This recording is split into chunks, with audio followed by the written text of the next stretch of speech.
Et toi, comment ça se fait que tu lis le Coran, toi? T'as le droit? J'ai le droit? Bah bien sûr que j'ai le droit. Tu sais, dans la Bible, c'est écrit que tout m'est permis, mais tout n'est pas utile. Donc là, en l'occurrence, moi, je trouve ça utile de connaître la religion des autres, par amour pour eux, tu vois, je me dois d'apprendre, de connaître un petit peu, ouais. Ah ouais? Et c'est quoi que Youssouf lui doit demander à l'imam? Alors en fait, je lui ai posé la question de savoir si un musulman devait aussi lire la Bible. Et sur ça, il m'a répondu que non, un musulman, il n'a pas besoin de lire la Bible parce que le Coran, c'est la dernière révélation. Alors ensemble, on a pris la sourate 10 au verset 94. Tu la connais, toi, Youssouf?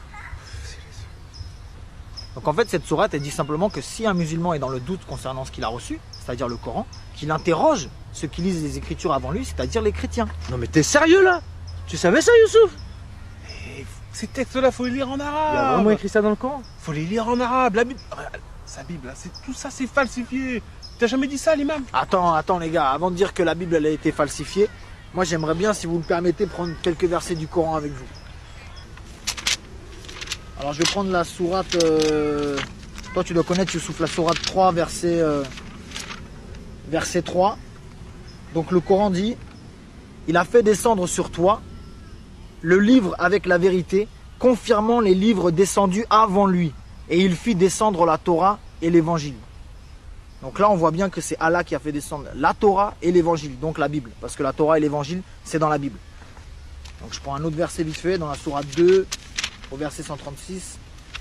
Là, c'est Allah qui parle à Mohammed et à la communauté musulmane. Il leur dit, dites, nous croyons en Allah et en ce qu'on nous a révélé et en ce qu'on a fait descendre vers Abraham et Ismaël et Isaac et Jacob et les tribus et en ce qui a été donné à Moïse et à Jésus et en ce qui a été donné aux prophètes venant de leur Seigneur. Nous ne faisons aucune distinction entre eux et à lui nous sommes soumis. Donc là, Allah dit bien, un musulman ne doit pas faire de distinction entre le Coran et la Bible, parce que la Torah et l'évangile, c'est la Bible. Donc là, c'est un ordre qu'Allah donne à la communauté musulmane en leur disant de ne pas faire de différence entre ces livres-là. Donc quand Youssouf, tu me dis que non, en fait, finalement, je préfère prendre le dernier livre qui est le Coran, c'est comme si tu faisais une préférence entre le Coran et les autres. Alors qu'Allah dit, ne faites aucune distinction entre eux. Tu vois? Vite fait, je prends une autre sourate. Donc la 5, sourate 5 au verset 46.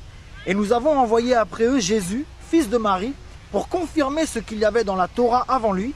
Et nous lui avons donné l'évangile où il y a guide et lumière pour confirmer ce qu'il y avait dans la Torah avant lui et un guide et une exhortation pour les pieux.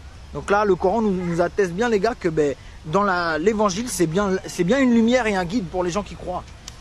Et vite fait, une dernière, les gars, je vous laisse. Franchement, j'ai pas le temps, je suis désolé. Dans la même sourate 5 au verset 68, dit, ô gens du livre, vous ne tenez sur rien tant que vous ne vous conformez pas à la Torah et à l'évangile et à ce qui vous a été descendu de la part de votre Seigneur. Je relis juste ça. Vous ne tenez sur rien tant que vous ne vous conformez pas à la Torah et à l'évangile.